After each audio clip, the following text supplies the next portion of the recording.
On nous balade, l'Algérie joue sur les hésitations, les complexes des Français, les Algériens montrent aux anglo-saxons qu'ils se débarrassent de la France, ils rient de notre naïveté, vous dites que la France est aveugle parfois de cette relation, qu'elle est en train de commettre une erreur historique. Vous évoquez aussi la nécessité de mettre en place un rapport de force entre la France et l'Algérie. Alors avec tous ces titres un peu chocs, monsieur l'ambassadeur, j'ai une question à vous poser directe. Qu'est-ce qui se passe avec l'Algérie? Vous avez compris que c'était un pays souverain, l'Algérie? Ils nous ont envoyé balader. Attendez, non, mais ils vont pas faire ce que la France leur demande, le doigt sur la couture quand même. C'est fini ce temps-là. C'est un pays libre, indépendant. On négocie ou on ne négocie pas. Justement, si la négociation, c'est pas vous qui êtes le maître des horloges.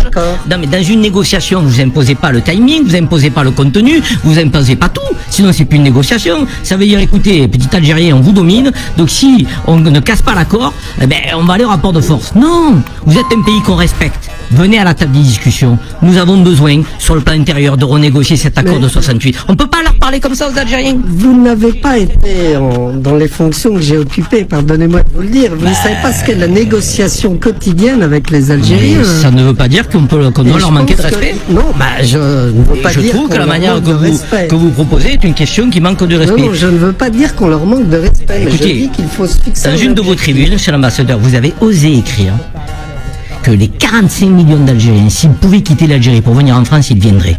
Mais même Zemmour, il n'ose pas dire ça. Mais vous vous rendez compte ce que vous dites? Mais vous croyez que les Algériens ne sont pas attachés à leur terre?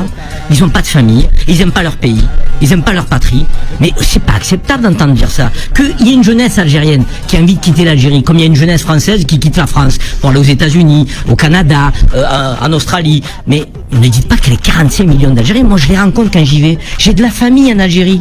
Mais je peux vous dire que vous leur proposez un gros chèque, ils viendront pas en France. Hein. Bon. Parce qu'ils considèrent que notre situation n'est plutôt pas positive. Sur le plan économique, on va mal, nos services publics vont moins bien, donc l'Europe est en crise, donc sur le plan militaire, on n'est plus les champions du monde que nous étions, sur le plan de l'éducation, on est quand même en bas du classement. Je veux dire, il faut qu'on se regarde aussi en face. Je veux dire, on n'est pas l'Eldorado qu'on pense être. Donc on a un gros travail à faire pour rehausser notre pays à des niveaux où il n'est plus, et les Algériens ont un travail à faire pour développer un pays donc qui est vierge et qui a un potentiel extraordinaire. Mais ne dites pas que les 45 millions d'Algériens veulent quitter l'Algérie. Parce que les Français qui connaissent pas l'Algérie, qui vous écoutent et qui croient en votre parole, parce que vous êtes quelqu'un de respectable, ils vont dire mais vous vous rendez compte, ça veut dire que les Algériens, on peut avoir 45 millions d'Algériens qui viennent en France. En fait, vous alimentez la théorie du grand remplacement. Sans le vouloir peut-être, hein. Je ne dis pas que vous le voulez, mais vous alimentez la théorie du grand remplacement. 45 millions d'Algériens vont nous envahir. Non, mes chers compatriotes français, les Algériens ne veulent pas quitter l'Algérie.